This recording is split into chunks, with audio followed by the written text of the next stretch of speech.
Prop firms are a scam. People getting denied payouts. A prop firm opening and then 6 months later closing. What's the real way to trade prop firms? I can access money. You can become financially free from prop firms. That's all sometimes we hear. And the thing is, prop firms are an opportunity to give you more capital and give you the opportunity to become the trader you said you could be. People forget all of these positive things that prop firms can give you. However, there are a lot of prop firms that are out to get you. That's right.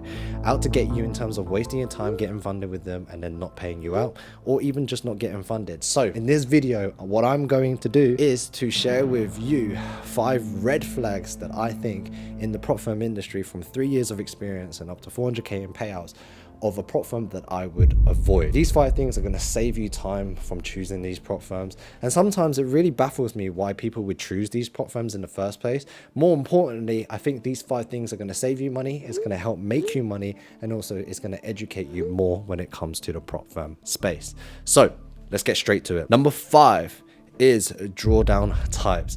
Now this is a hit and miss, and I wouldn't say it's the most important thing. That's why I've started at number 5, and then we'll work our way up to number 1, because they've got trading types. Now realistically, trading is good but not good. Now it's good in the sense that because once you've built your account to say 100k and then it stops at that break-even point of the account balance, say you're at 106, then it's 6 trading and it doesn't follow you anymore, then that's what you call account growth and account building. However, there are some firms that basically trail you no matter what you do, so you're kind of chasing your tail. And one of the worst ones, which is what I got scammed by, was FXify. Now because I withdrew and traded on the same day, they ended up breaching my account, but it wasn't the trailing that actually breached me out. They just had that rule in, which was absolutely ridiculous. At least I got paid out, so I can't complain too much, but I can say that the rules are ridiculous and that they're trying to get rid of me as a trader, and I know that they didn't want me to continue trading with them. Since then, I've seen many denied payouts, and I've seen many people not trade with them and had a very bad experience. So that's why it's something that I really wanted to mention, is like the drawdown types are quite a big thing. Not only that, at one big point there were firms offering nearly 15% drawdown, and you got to think, what kind of company can take on that risk? Now remember, a prop firm makes money when you sign up for the challenge. There is 2 ways to that street, and it's the same thing with a broker. If you deposit money in a broker and it's B book, or even if it's A book, at the end of the day, money has to be made somewhere. You know, when you make that $500, where is it come from? And that's the whole ecosystem as a whole. So if you cannot have your edge and this drawdown doesn't even follow and it doesn't even make sense, just got to really be careful when you follow these companies. Now on the flip side of that, what I do want to say, it has really improved a lot of people's traders' ability, which is why I understand some people have trading drawdowns, because in the futures world, they have trading drawdowns when you hit to a certain limit, but they no longer go above that threshold. So say your trading drawdown follows you up to your actual starting account balance, then from there on, the rest of the balance is your buffer. We won't follow you. Now that is fair enough. That's account building. That is improving your trading. And to be honest, that's kind of fair, but you just have to be very careful of the small prints. This by no means makes any sense. Is number 4 is people with fake social media, fake profiles, fake engagement. I hate this stuff. It makes no sense. Like, why would you buy followers? You would actually look more legitimate with 3,000 followers and 100 likes than 1 million followers with 10 likes and 0 comments. It's really important to think to yourself, if a company is willing to go out their way to fake their engagement, to fake their followers, to fake reviews as well, that's right, reviews, then what else are they willing to do? And this goes to the underlying fundamentals of the morals of the company. Like, who are they? Like, what are their actual intents? Like, what are their morals? What are their underlying beliefs? Like, calm as a bitch, but just not that. How you do something is how you do everything. If you're honest with your social media, you're going to be honest with your payouts. But if you're already faking and distrusting people with fake Trustpilot reviews and fakes, all sorts of stuff, it's very, very, very ironic if you were to do that with your payouts and other things. So it's the same thing. Like, how honest are they? Where are they kind of going through? And what is the honest kind of media and the face that they portray, and how do you feel about it? At the end of the day, I believe that sincerity is the true way to sell. Sincerity, because then you know their true intentions, and that's the best way to sell. To know someone, to trade with them, to build a business, is to let them know your vision, be transparent with them. And number 1 in life is communication. Communication is key. You're watching this video because I'm communicating with you through this microphone and that camera right there, but to tell you my experiences and help you develop and also avoid these red flags. flags. Now, this actually then ties into number 3 is actually who's with the company. Like, there has been so many companies that have opened up with no face, no nothing, no profile. Like, it just makes no sense to trade with them either until they are fully established. Why? Well, if they go rug pull, just like the crypto space, it just makes no sense. Like, we can't even go after them. The only thing you could do is refunds. And also, if they're not willing to put their face and their brand and their reputation out there, again, like, what are they really in for? Are they in for a rug pull? Are they like, it just, there's a lot of questions that it kind of raises. And I just don't think that if someone is going to open a company and they're not willing to be backing it, and you know, they're trying to hide away from it, there is something that they're also trying to hide away from. So that's also goes through ages ago when I made a video saying that if I was to pick a prop firm, I'd also want to pick someone that has some sort of, you know, who's the CEO, where's the company founded by. For example, like FTMO, they've got such a big asset holding. Funded Next, they've got their CEO everywhere. Like Think Markets is a broker-backed firm.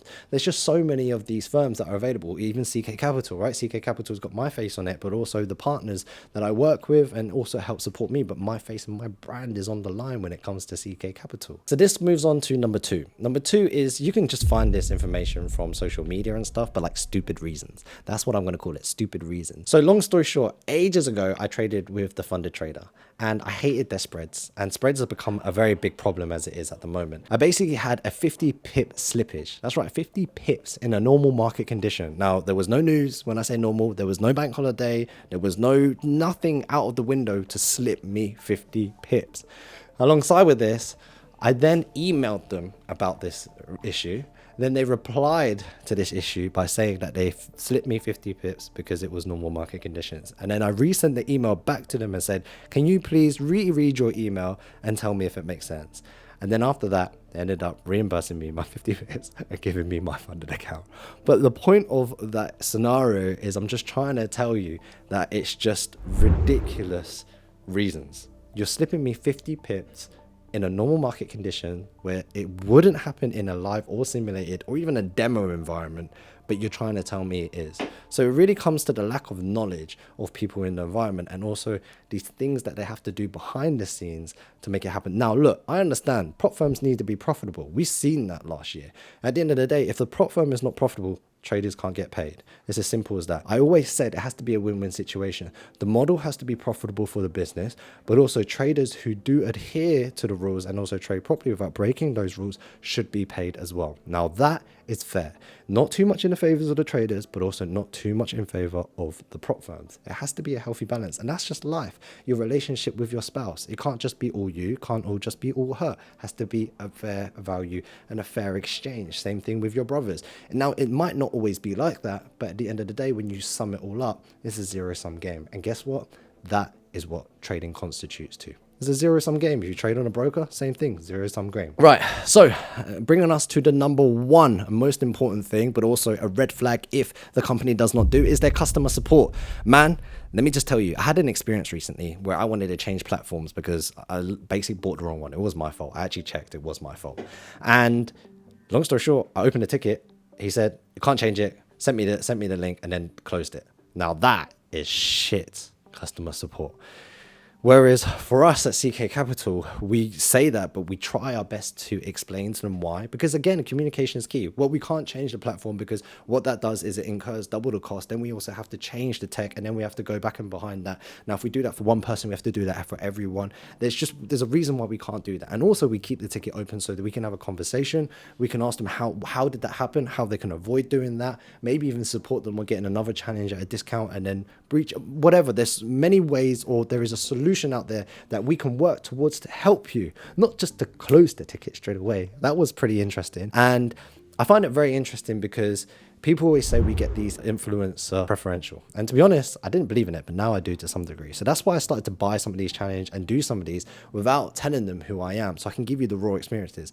And that experience was terrible because when I opened CK Capital as well, when I partnered with them and I told them like, you know, customer service has to be key.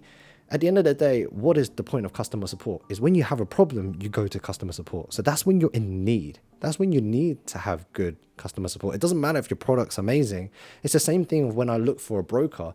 Is like, yeah, okay, cool. Number 1, I look for if they can pay out. But number 2 is customer support. Now, if they don't pay me out, who do I speak to? Is there communication? Is there transparency? Can you help me? help me. Do you know what I mean? I find that if the customer support is rude, if the customer support is bad, that's already a massive red flag when it comes to a prop firm. So these are the 5 red flags that I believe that you should watch out for when it comes to prop firm, which is number 5 is the drawdown types, you know, just in terms of the rules, the challenges. Number 4, the social media, like if they're buying any fake engagement or any fake reviews or anything that's fake. Number 3, who is it ran by? Is there actually anyone at the face of the company? Number 2, stupid reasons. One of my favorite titles. I think it's funny. Stupid reasons. And then number 1, customer support. So if you have all of these and they don't, then I'd say they're probably a green flag company. So hope you guys enjoyed the video. Let me know what your number 1 red flag is. So we're going to do a giveaway in this video. So in the video, what you have to do is like, share, and subscribe. That's it. Remember to subscribe. We're trying to hit that 100K mark.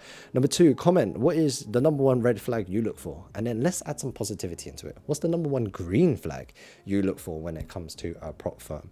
And then number 3, all you have to do is go and post a proof on that Twitter link down in the description below. So hope you guys enjoyed the video. Remember to like, share, and subscribe. Peace.